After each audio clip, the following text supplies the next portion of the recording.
Healthcare spending is rising around the world. As far back as we've been measuring this, healthcare spending has always risen. Overall spending on healthcare has doubled over the past 2 decades, reaching $8.5 trillion in 2019, which comes out to 9.8% of global GDP. The U.S. spends about twice as much on healthcare than other large and wealthy countries do.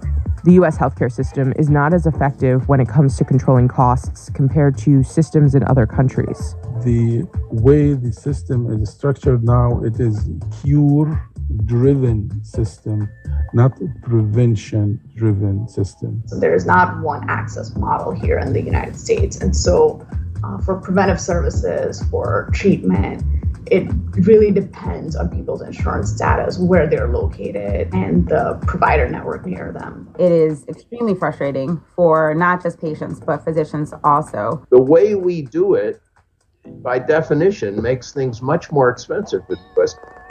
So why are U.S. healthcare costs rising more than anywhere else? And can it be stopped?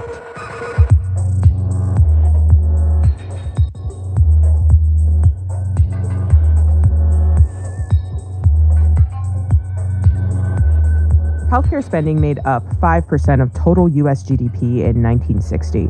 In 2020, spending hit almost 20% of total GDP. So what that means is that for every dollar that people spend in the U.S., about 20 cents is going towards healthcare. This rise in spending can't be attributed to inflation alone. Healthcare almost always outpaces inflation, and so healthcare costs grows faster than the economy. That's why it's representing a larger and larger share of the economy. The United States spends more per person on healthcare than other high-income countries, but still has a lower life expectancy. We have poor outcomes relative to other countries. We pay twice as much as any other country. We pay more and get less. We see that people in the U.S. use a similar amount of healthcare to people in other wealthy and large countries, but we pay more for each interaction. The money's in hospitals and doctors. That's what makes up the big difference between what we spend on healthcare in the U.S. and what other countries spend. Hospitals, physicians, and clinical care made up more than half of total healthcare spending in 2019. When we talk about ways to reduce spending, you can either look at ways to reduce the amount of care that people are getting or to reduce the price that people are paying for their care. And in the U.S., it seems that there needs to be more of a focus on the prices of care, because that's where the real difference is between what we spend in the U.S. and what other people spend in other countries. Drivers of the rise in healthcare spending has focused mostly on the symptoms of the rising healthcare spending. So when we are talking about hospitals, prices are very high, or drug prices as very high. These are not the causes of the high spending. These are the symptoms of high spending. One of the causes of high spending is the fragmented nature of the U.S. system. Some Americans have incredibly comprehensive and affordable health insurance coverage, while others have little to no coverage. For some people, they might spend a very small share of their income on healthcare, and that's usually because they're healthier. People who are sicker will spend a very large share of their income on healthcare, especially if they're in private insurance coverage with a high deductible plan. Over 11% of the U.S. population was uninsured in 2020, with a large disparity when it comes to race. 51% of Americans said they have delayed or skipped medical care due to cost. That number jumps to 63% among those living in a household with an income of less than $40,000 per year. Even those covered by insurance say they've experienced financial trouble. About 46% of insured adults reported difficulty affording out-of-pocket medical costs. The WHO argues in a 2021 report that universal coverage would limit catastrophic health spending. This lack of universal coverage can make costs rise while also leading to worse healthcare outcomes, specifically when it comes to preventative care. When costs become prohibitive for patients to seek care is that, number one, preventative care and preventing diseases from getting worse is always going to cost less. And the cost meaning to the overall system is always going to cost less. Let's say somebody has no insurance or very little insurance, and she feels a vague pain on the right side of her abdomen. It would cost her $120 to go to the doctor. She's not going to do that. She's going to work through it. And 3 months later, she's in the emergency room, the first appendix. It costs $60,000. And we'll treat her. But if she could have gone to the doctor when she felt that first pain, the doc could have treated the infection. It would have cost $100. There is a phenomenon in healthcare called the cost shifting. Cost shifting happens when healthcare organizations shift the cost of those who cannot pay the bill to others who are covered by insurance providers by increasing the prices somehow. We also have to take into consideration the concept that, maybe 30% of these bills will go unpaid, which can be thousands of dollars. So at some point, if you want to keep your practice afloat, those have to be recouped in a different way. This is a factor of the U.S. healthcare system where how much people end up paying is going to depend on your insurance. A lack of universal coverage and a fragmented healthcare system also mean that people don't have the same insurer for their whole lives, which means that insurers have less of an incentive to provide preventive services or to ensure that you don't get sick later.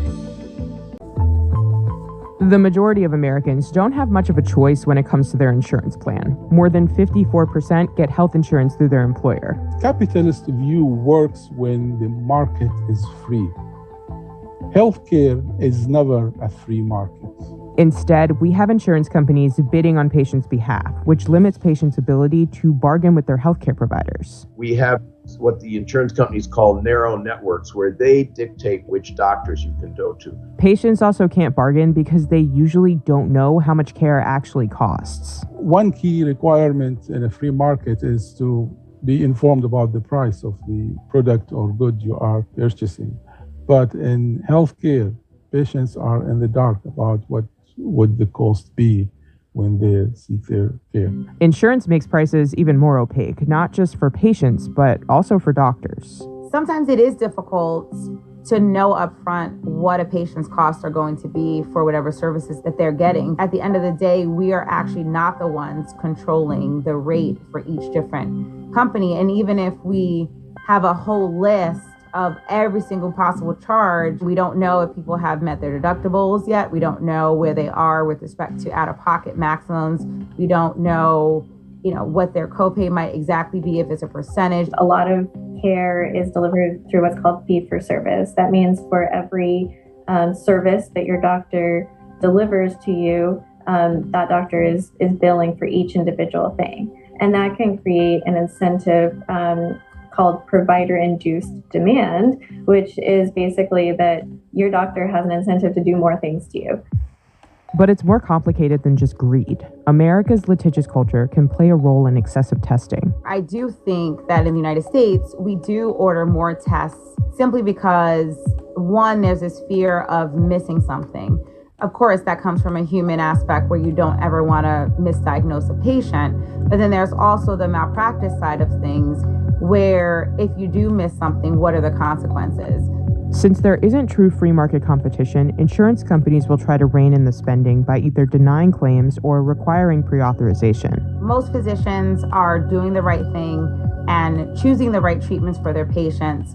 But sometimes there are instances where the procedure that's being requested may not always be the most effective treatment for that particular patient.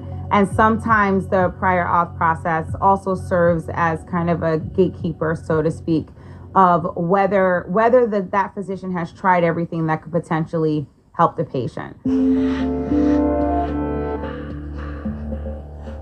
There are proponents for completely overhauling the heavily commercialized system. You have to make the commitment to provide health care for everybody. That's the destination. It turns out there are many different routes to that destination. One of the more popular policy proposals is Medicare for All, which would replace for-profit insurance companies with government-funded health insurance. I am a strong supporter of Medicare for All because it is our principal goal in this country to give everyone coverage at the lowest possible cost. And Medicare is the best way to do that. President Joe Biden is instead focusing on expanding the Affordable Care Act to enable more people to get insurance. There's also been a bipartisan push for increased price transparency. Congress passed the No Surprises Act, which went into effect in January 2022. The goal of the legislation is to help Americans avoid surprise medical bills. Now people who inadvertently go to an out-of-network provider, for example, by going to an in-network hospital but being seen by an out-of-network doctor, that patient is held harmless. And then it's up to the insurance company and the doctor to kind of work out how much gets paid to them. Researchers and economists are still debating what exactly is driving these costs in the U.S. It's very hard for people to know how much healthcare is going to cost them before they get it. Some of that can be addressed through price transparency efforts by basically posting prices on hospital or doctor's offices' websites.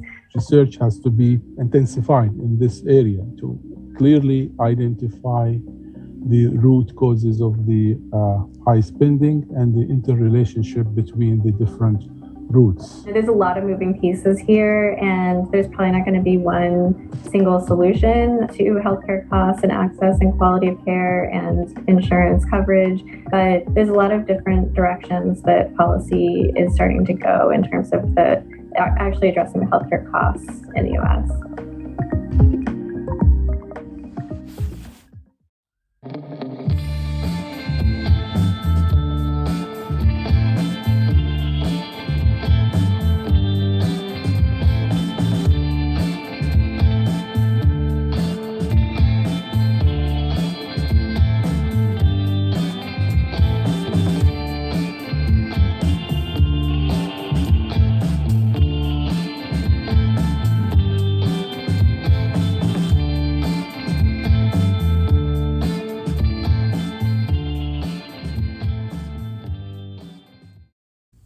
In ERs was 20 hours before the patient got a bed. People across the country are dealing with record-level wait times when trying to access healthcare services. From emergency rooms to surgical queues, there's a backlog of patients, and things will get a lot worse, according to the head of the Canadian Medical Association. Dr. Catherine Smart is the president of the CMA.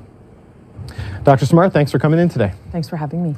You recently warned that the healthcare system is collapsing around us. What do you mean by that? What does collapse look like right now at the front lines of healthcare? What I think it means is that Canadians aren't getting healthcare. It's really as simple as that. Our emergency departments are overwhelmed. We've got people waiting sometimes, 18, 24 hours to be seen. Elders sitting on gurneys for days waiting to be admitted to hospital. We're short-staffed. We can't actually get people care. We've got growing backlogs. This means real people waiting sometimes years to have essential surgeries, things that allow them to go to work, be around their families. And then in the backdrop, primary care falling apart even worse than before. Before the pandemic, we already had 5 million Canadians without access to that front door of the healthcare system. Mm-hmm. That's getting worse by the day. We're seeing more and more people raising the alarm that they can't carry on. They're leaving their family practice. So I think when the healthcare system's really no longer able to provide care to patients in a timely way, that to me means it's starting to collapse. So are these problems that were caused by COVID or existing problems that were magnified by COVID, or sort of a combination of the two? I think it's a bit of both. There's no question our healthcare system was very stressed before the pandemic, and we've been talking about that for years, and I think we've heard our politicians talking about it. But we've been living in austerity. We have fewer hospital beds, doctors and nurses per capita than most OECD countries, and then you put that under the pressure cooker of something like a global pandemic, and I think it's not surprising that we're coming out the other end of it really struggling. So you recently met with the federal health minister, Jean-Yves Duclos. There's a lot of health ministers in Canada, but when you look at the federal level, what's the main thing you'd like to see from Minister Duclos to help the situation right now? I think what we need is federal leadership to really recognize these challenges that we're seeing across the healthcare system aren't unique to one province or territory. We need that leadership to really define what are the key elements where we need action and where we need that funding to go to solve some of those problems. So I think what we're hoping is that Minister Duclos and his team can help lead that conversation, provide ideas to the provinces, things that can be scaled, things that we can learn from each other, and get us all moving in that same direction. You talk about leadership, but jurisdiction always comes into this, right? And the division of authority and the funding formulas. And you've also criticized this sort of lack of political will that's out there to fix healthcare. Is that a federal problem? Is that a provincial problem? Is this all levels of government? Where does the blame lie here? Well, I think it's a shared problem and it's a shared responsibility. And I think that's what matters. This problem is too complex, too expensive for one level of government to solve on their own. And I think that's really the danger here, is that we can have the provincial government blaming the federal government that there's not enough dollars. We can have the federal government saying, well, it's not really our responsibility to deliver healthcare, that's on the provinces. And that just creates this back and forth rather than recognizing this is a shared responsibility. It's a major source of where our tax dollars go. And I think Canadians deserve a functional healthcare system. And we're not going to get there unless all levels of governments are working together. Do you see the appetite, though, for that kind of collaboration? Like the premiers are going to get together on Vancouver Island in July, and I guarantee you the number one demand will be this massive increase in federal transfers of $28 billion a year to the healthcare system. And it seems, at least publicly, the argument is about that. It's about giving money with no strings to the provinces. And that doesn't feel like leadership and collaboration coming together. I think we have no choice but to collaborate. I think trying to keep doing the same thing that's not worked in the past is not the way to move forward. And that's how we've always done healthcare, right? There has been no data-driven accountability, no outcomes driving our system. So if that's what we want to keep doing, sure, let's just pour money at the problem. But if we want real solutions, that means we're going to have to see that collaboration. And I think that is the job of our politicians. We've given Canadians the promise of universal healthcare, and it needs to be delivered. And that doesn't look like waiting for years to get the care that you need. So back to the front line, you talked a lot about staffing being a challenge. You talked about primary care being a challenge, and you suggested a focus on family medicine should be a key priority. Do you think that's the key thing right now, to make sure people get access to a family doctor or at least a clinic regularly to get that first base level of care? I think all of these things are really important. It's hard to just pick one, because the reality is behind each of these challenges are people suffering with different problems. But I think the family medicine is the foundation of our healthcare system. And our whole healthcare system is designed around that idea that you would have a longitudinal care provider that knows you, knows your issues, and helps you navigate the other parts of the healthcare system. So when that's crumbling, it has downstream impacts on acute care and the rest of our healthcare system. So I think it has to be a key priority, and we have to reimagine what that looks like so it can get care to patients and also retain the people that provide that type of medicine. So one of the issues, staffing has been an issue in healthcare in Canada for a while now. The burnout of COVID has only made things worse. And when it comes to things, for example, like family doctors, a lot of people point to internationally trained physicians who struggle to get the accreditation they need to be able to work in Canada because of the various requirements at provincial levels. How do we move past that as a country to get more doctors trained in other countries practicing a base level of primary care here in the country? I think that's definitely one of the solutions. We know that there's many people that could be leveraged into our healthcare system that are meeting a lot of obstacles in doing so. It's definitely not going to be the entire solution, but it's something that we should be dealing with. And I think we can do that in a variety of ways. We need to make it more straightforward, the regulatory requirements, how people are certified, the way they're brought into practice. We may need to make that easier for people. We need to support people through that process. That's important. And we also need to look at things like national physician licensure. If we had one pan-Canadian standard for all physicians, it would then also be easier to bring internationally trained people into the system in a way that was straightforward and predictable. Right, because right now each province licenses its own physician. So you saying a national licensing body could accelerate this. That's right. Do you think there's an appetite for that? People like to control things, right? This is one of the problems in the health jurisdictions issues. Do you think that the provinces will go for that? Well, there's a huge appetite amongst medical professionals because there's many things that would do to help us, right? A mobile health workforce can be moved to where they're needed. It can allow locums and coverage in rural places. It can make sure that if one place is in trouble, we can quickly pivot resources there. So we're seeing a huge appetite from physicians. We're having these conversations with the regulatory bodies, and I think people are starting to realize that it's something that would make sense, and it's something that really should be pretty straightforward to do. For 2 years or so, healthcare was the number one issue in this country because of COVID, because of the pandemic, access to vaccines, access to treatments, the status of hospital beds. It seems like we've moved past that rather quickly, right? As vaccination rates have gone up and cases have gone down, and we're talking more about wait lines at airports than wait times in hospitals. Do you think the country's just moved on a little bit too quickly from what is happening in the health system in the wake of the worst days of the pandemic? I think that's always the problem when a crisis is going on for a long time, right? Is people get fatigued hearing about it. And I think that is a worry. And I absolutely agree with you. When people are more outraged about waiting 4 hours in airport security than 3 years for a hip replacement, we've sort of lost the plot there about what's important. And I think that's why conversations like this are so important. People have an expectation that when they need the healthcare system, it's going to be there. And I think right now people are showing up and realizing, wow, this is not what I was expecting, or it's not showing up for me in the way I thought or for my my family member. And I think what we need to do is solve that problem before every Canadian has that experience. And that's why these issues need to stay top of mind. How do you get that public focus back there? I mean, we're having this conversation now, so this is one way to do it. But I mean, more broadly, people want to move past, doom and gloom conversations about the state of healthcare, because that's what they lived for 2 years. How do you get the focus back there and overcome that fatigue you mentioned?